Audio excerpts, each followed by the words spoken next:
आणि कुठेतरी नाराजांची एकी होते याच्याबद्दल एक सूचक वक्तव्य केलेलं आहे। यानंतर बघूयात इतर काही महत्त्वाच्या घडामोडींचा वेगवान आढावा। कांद्याची दरवाढ आजही सुरूच आहे। लासलगाव बाजार समितीत कांद्याला प्रति क्विंटल जो भाव आहे तो तेजीतच आहे। प्रति क्विंटल भाव कमीत कमी 2500, जास्तीत जास्त 8812, सरासरी 7273 इतका आहे। मनमाड बाजार समितीत कमीत कमी 1500, जास्तीत जास्त 6800, तर सरासरी 5500 इतका प्रति क्विंटलचा भाव मिळतोय। नाशिक जिल्ह्यातल्या इतर बाजार समित्यांमध्ये सुद्धा जवळपास हाच भाव आहे। एकीकडे मुंबईसह इतर मोठ्या शहरात कांद्यानं प्रति किलो 100 पार केलेली असताना दुसरीकडे छोट्या शहरात कांदा 50 ते 60 रुपये किलो दरानं विकला जातो। त्यामुळे मोठ्या शहरात कांदा दरवाढीला दलाल आणि नफेखोरी जबाबदार आहे का, असा सुद्धा या ठिकाणी आरोप होतोय। सध्या बाजार समितीत येणारा कांदा हा मध्यम आणि हलक्या प्रतीचा आहे। त्याला भाव देखील सरासरी 7000 ते कमीत कमी 2000 रुपये मिळतोय आणि हाच कांदा छोट्या शहरातून मोठ्या शहरात पाठवला जातो। कांद्याच्या दिवसेंदिवस वाढत्या दराला लगाम लावण्यासाठी केंद्र सरकारनं आणखी एक महत्त्वाचं पाऊल उचललंय। होलसेल व्यापाऱ्याला कांदा साठवणुकीची 50 मेट्रिक टनाची जी मर्यादा आहे ती 25 मेट्रिक टन इतकी करण्यात आली आहे, तर किरकोळ व्यापाऱ्यांची 10 मेट्रिक टन ही मर्यादा 5 मेट्रिक टनांवर आणण्यात आली आहे। कांद्याच्या तुटवड्यामुळे ग्राहक मेटाकुटीला आलेला आहे। असं असताना कांदा उत्पादकांना मार्गदर्शन मिळणं गरजेचं आहे। महाराष्ट्रात कुठल्या हंगामात कुठल्या जातीचा कांदा पिकतो आणि कांद्याचं आयुर्मान किती असतं याविषयी नारायणगाव कृषी विद्यापीठानं कृषी शास्त्रज्ञ doctor Dattatray Gawade, doctor Yogesh Yadav, doctor Bharat Temkar यांच्या मार्गदर्शनाखाली शेतकऱ्यांना आता तिथे मार्गदर्शन सुरू केलं। गेल्या आठवड्याभरापासून जिल्ह्यात कांदा 100 गाठून आहे। येत्या 2 दिवसात हाच भाव 120 रुपये होऊ शकतो। वर्ध्यात सुद्धा कांद्यानं 100 पार केली आहे। त्यामुळे कांदा न वापरता स्वयंपाक करायचा असा विचार सर्वसामान्य नागरिक करू लागले। शहरांच्या हद्दीत हेल्मेट घालणं ऐच्छिक असेल असा अजब निर्णय गुजरात सरकारनं घेतलाय। दुचाकी स्वारांच्या तक्रारीनंतर आम्ही नियम शिथिल केला असं उफराट कारण गुजरात सरकारनं दिलंय। दुचाकीवर ट्रिपल सीट गेलं तरी दंड आकारला जाणार नाहीये।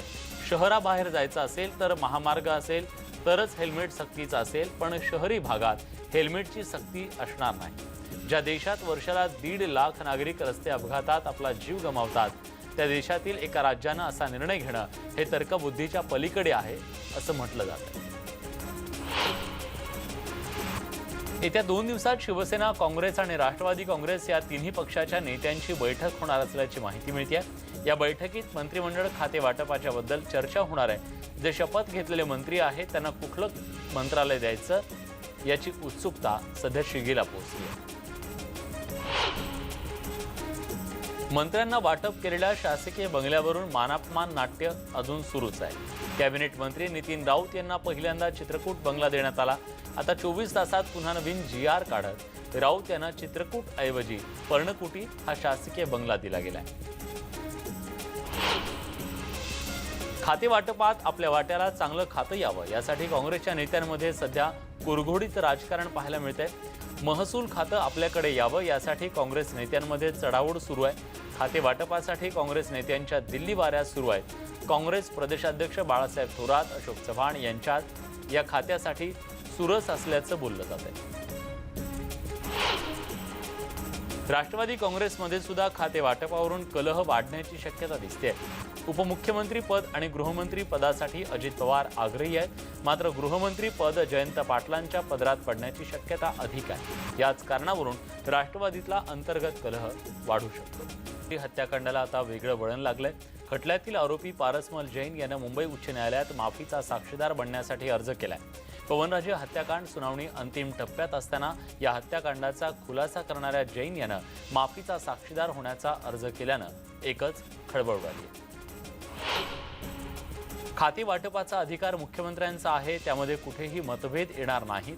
बैठक होऊन याबद्दल निर्णय होईल असं राष्ट्रवादीचे प्रदेशाध्यक्ष जयंत पाटील म्हणाले। तर बुलेट ट्रेनचा महाराष्ट्राला फायदा होईल का ते सर्व बघू मग निर्णय घेऊ असंही पाटील यांनी पत्रकार परिषदेत सांगितलं. काँग्रेसमध्ये लॉबिंग करून कधीच मंत्रिपद मिळत नाही. माजी केंद्रीय मंत्री पी चिदंबरम यांना सुप्रीम कोर्टानं न्याय दिलाय, त्यांच्यावर राजकीय सुडापोटी कारवाई करण्यात आली असं मत काँग्रेसचे नेते आणि माजी विरोधी पक्षनेते विजय वडेट्टीवार यांनी स्पष्ट केलं.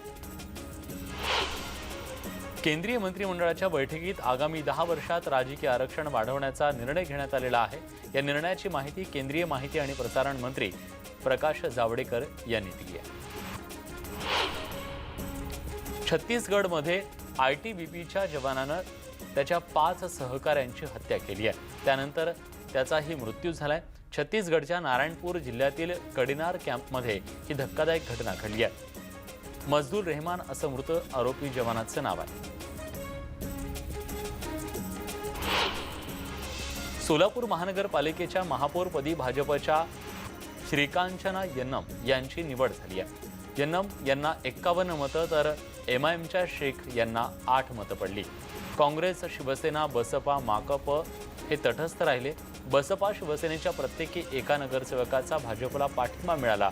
महाशिव आघाडीला संख्याबळ मिळवण्यात अपयश आलं. ठाकरे सरकारकडून समाजाला अनेक अपेक्षा आहेत. त्यातील एक आंदोलकांवरच्या गुन्हे मागे घेण्याची. मराठा आरक्षण आंदोलकांवरील गुन्हे तात्काळ मागे घ्यावेत अशी मागणी खासदार संभाजीराजे छत्रपती यांनी मुख्यमंत्री उद्धव ठाकरे यांच्याकडे पत्राद्वारे केली आहे. तर धनगर आरक्षण आंदोलकांवरचे गुन्हे मागे घ्या अशी मागणी गोपीचंद पडळकर यांनी केली आहे. कोल्हापूरमधल्या शिवाजी विद्यापीठाच्या नावात छत्रपती शिवाजी महाराज अशी दुरुस्ती करावी अशी मागणी कोल्हापूरचे खासदार संभाजीराजे छत्रपती यांनी केली आहे. मुख्यमंत्री उद्धव ठाकरे यांना पत्र लिहून त्यांनी ही मागणी केली आहे. शिवाजी महाराजांचा एकरी उल्लेख नको, यासाठी तिथं शिवाजी महाराजांचा उल्लेख आहे त्या सर्व सार्वजनिक स्थळांचं छत्रपती शिवाजी महाराज असं नामकरण केलं जावं अशी मागणी त्यांनी केली.